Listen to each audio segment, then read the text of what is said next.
2 minute का पहले कहानी आपको सुनाता हूं, फिर आता हूं मुद्दे पर।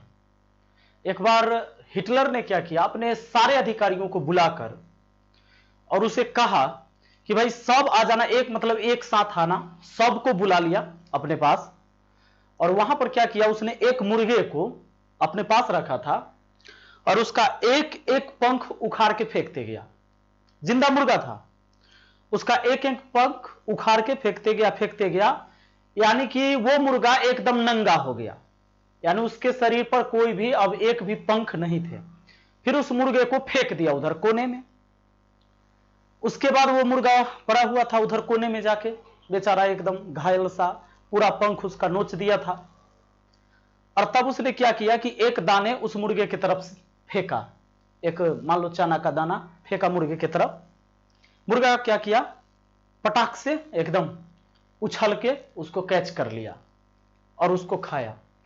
और फिर वो फेंकते गया 2-4-10 दाने, और मुर्गा धीरे धीरे फिर उसके पास आ गया।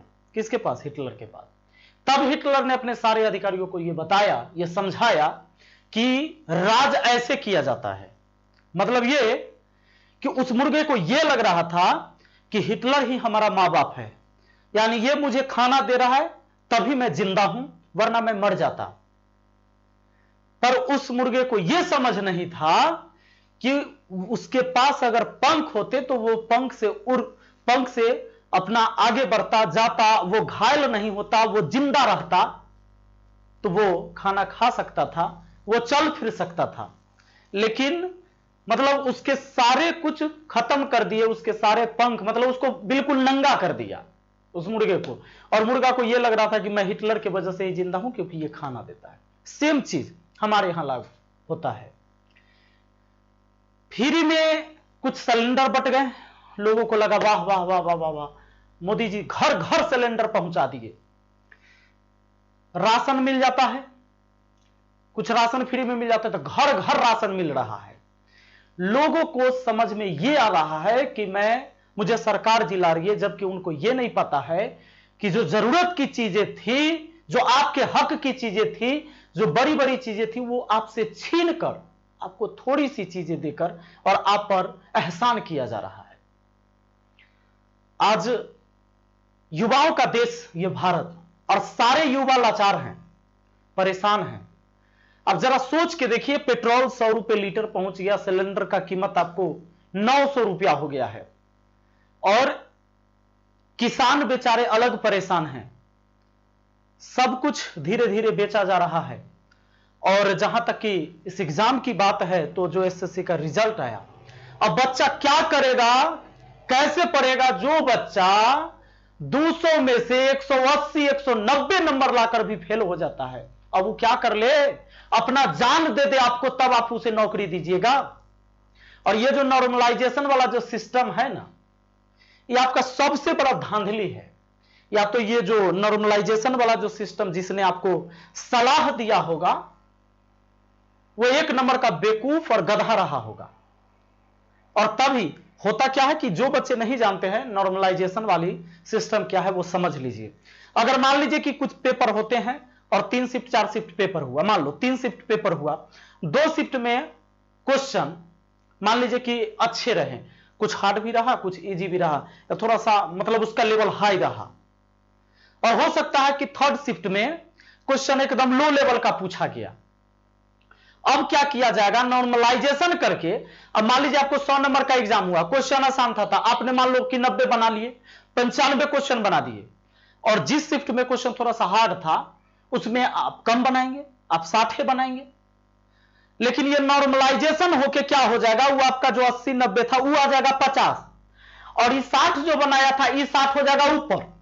अब आप क्या करेंगे कि आप फेल हो जाएंगे। अब रही बात कि ये स्किल चेक करने वाला कैसा सिस्टम है, जिसमें आपने नॉर्मल क्वेश्चन पूछा, उस बच्चे से आप भी उसी लेवल का क्वेश्चन पूछते, तो जो बच्चा बनाने वाला था हाई लेवल प्रश्न भी बनाता, उसको तो आपने वो प्रश्न दिया नहीं, और अपने तरीके से उसको कहा कि भैया तुमको आसान आसान सवाल दिए थे, इसलिए तुमको अब नंबर कम देंगे हम।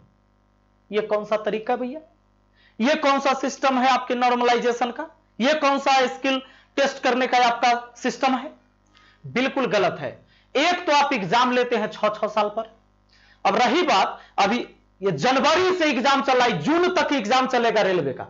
एक बार तो आप फॉर्म भरवाते 2018 में, 2018 में फॉर्म भरवाते, उसके बाद एग्जाम नहीं लेते। जब लोगों का आंदोलन होता है तो बस उसको शांत करने के लिए बस थोड़ा सा क्या किया, लॉलीपॉप दे दिया कि भैया अब ये एग्जाम होने वाला है, बच्चे हो गए शांत, बस वो पढ़ाई में लग गए। अब पता ये चला कि एग्जाम डेली डेली हो रहा, तब भी जून तक होगा और ना जाने कब इसका रिजल्ट होगा।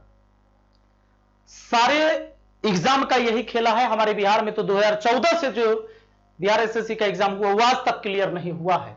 अब बताइए बच्चा क्या करेगा। और ये जो हमारी सरकार बनी थी, देखिए मैंने भी वोट किया था और सवाल करना मेरा जायज बनता है, क्योंकि देखिए वोट डालना भी एक राजनीति का ही हिस्सा है। और याद रखिएगा, जिन्हें बुरा लग रहा होगा, मैं जो बात कर रहा हूं ना, एक जाति, एक धर्म, किसी एक खास समुदाय के लिए नहीं बात कर रहा हूं। मैं उन तमाम बेरोजगार युवाओं के लिए मैं बात कर रहा हूं, उनके हित में मैं बात कर रहा हूं, देश के हित में बात कर रहा हूं। यह देश ना सिर्फ मेरे बाप का है और ना ही सिर्फ आपके बाप का है। यह देश में जो भी है, यह देश सबका है। अगर सरकार के खिलाफ कुछ बोलेंगे, आवाज उठाएंगे, तो भैया ये पाकिस्तानी है तो खालिस्तानी है। यहां तक कि किसान को भी नहीं छोड़ा जा रहा, उन्हें भी कहा जा रहा है ये पाकिस्तानी है, खालिस्तानी है। अरे शर्म करिए भाई, थोड़ा सा शर्म करिए। और उन लोगों को मैं कह दूं जो लोग कहते हैं कि भैया तुम टीचर हो, तुमको राजनीति में नहीं पढ़ना चाहिए, तो याद रखना, मैं टीचर हूं तो मुझे पता है कि चाणक्य अपनी नीति में बताए थे, चाणक्य का एक नीति है जिन्होंने कहा था कि जब तक पढ़े लिखे लोग राजनीति में हिस्सा नहीं लेंगे तो अनपढ़ लोग समाज पर शासन करेगा। 2014 चुनाव के टाइम में आपने देखा होगा आईपीएल मैच चलता था। वो आईपीएल मैच में क्या होता था कि आईपीएल मैच में बीच में ऐड आता था, बीजेपी का ऐड आता था, तो उसमें ऐड ऐसा चलता था कि बॉलर आता था, बॉल लेके और फेंकता था, एलबीडब्ल्यू का अपील करता था। तो एलबीडब्ल्यू का अपील जब करता था अंपायर से, तो अंपायर कहता था कि नॉट आउट, फिर वो आउट करता था, नॉट आउट। तो वो क्या करता था, पीछे से 100 रुपया का नोट निकालता था और देता था, तो कहता था नॉट आउट, तो 500 का नोट निकलता था। उस ऐड में देखिएगा, याद करिएगा, आपने अगर 2014 में आईपीएल मैच देखा तो याद होगा, कहता है ना 1000 का नोट दिखाता था तो अंपायर आउट देता था। तो ये बताया जा रहा था कि भ्रष्टाचार इतना बढ़ गया है, महंगाई इतनी बढ़ गई है। उस समय पेट्रोल सिलेंडर के दाम पर, मैं जिन बातों को नहीं कहना चाहता हूं जो बात पीछे की, हमें जीना है वर्तमान में। हमारी सरकार है, हम मांग करेंगे, सरकार है हमारी तो हम मांग करेंगे। मोदी जी हमारे प्रधानमंत्री, तो मोदी जी से ना हम मांग करेंगे। इमरान खान को बोलने जाए कि तू हमारा स्थिति सुधार दे, किससे कहें? इमरान खान से हम कहने जाएंगे? नहीं, हम इस देश के हैं और आप हमारे देश के प्रधानमंत्री हैं, हम आपसे सवाल करेंगे। वोट मैंने आपको दिया है, मेरा अधिकार है, और वोट देना भी एक राजनीति का हिस्सा है। आवाज उठाएंगे और सारे युवा मिलकर आवाज उठाएगा।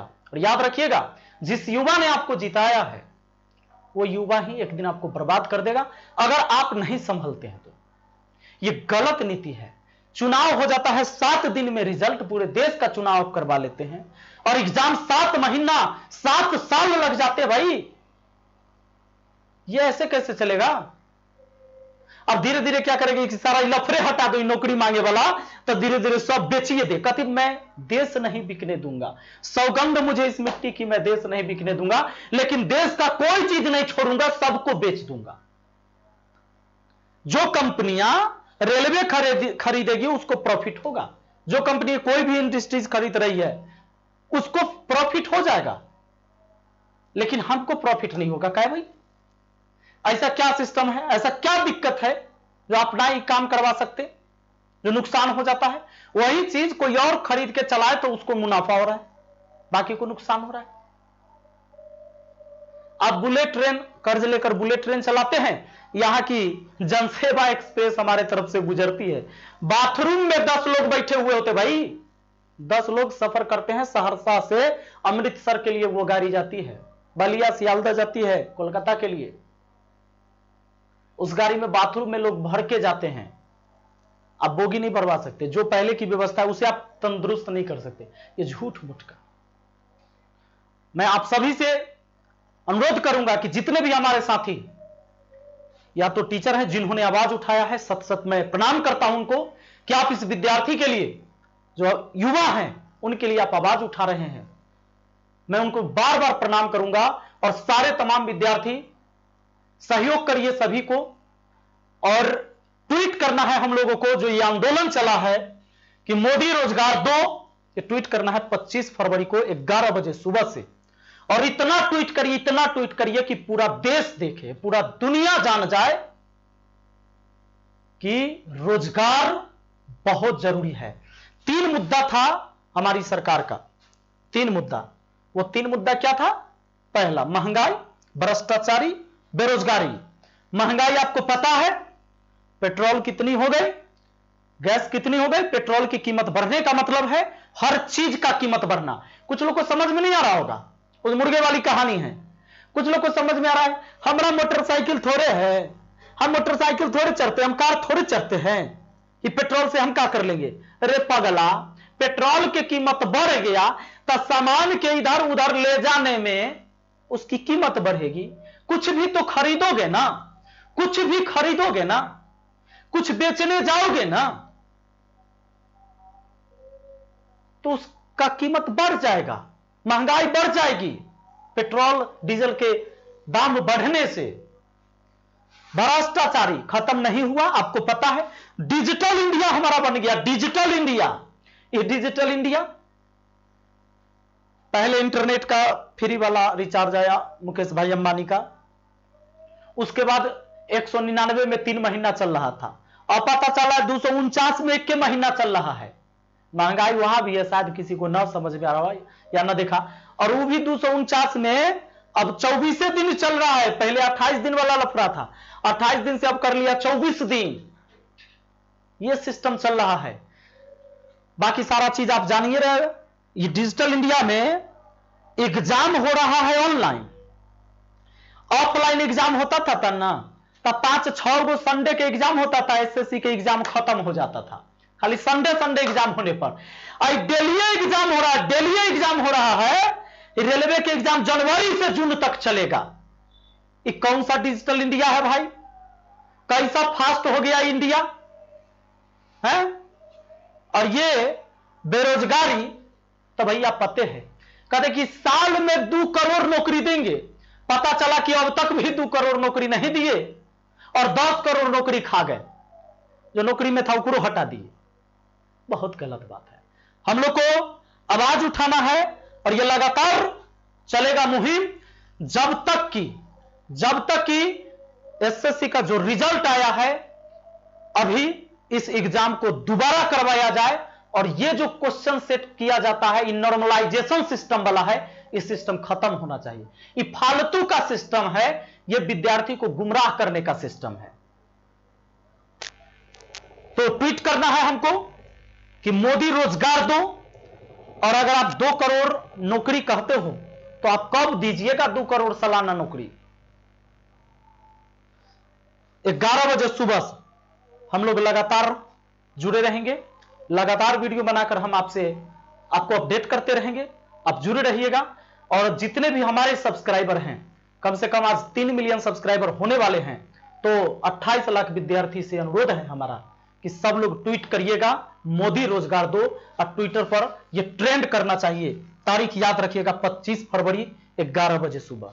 और मोदी जी आएंगे मन की बात करने, तो डिसलाइक करना है।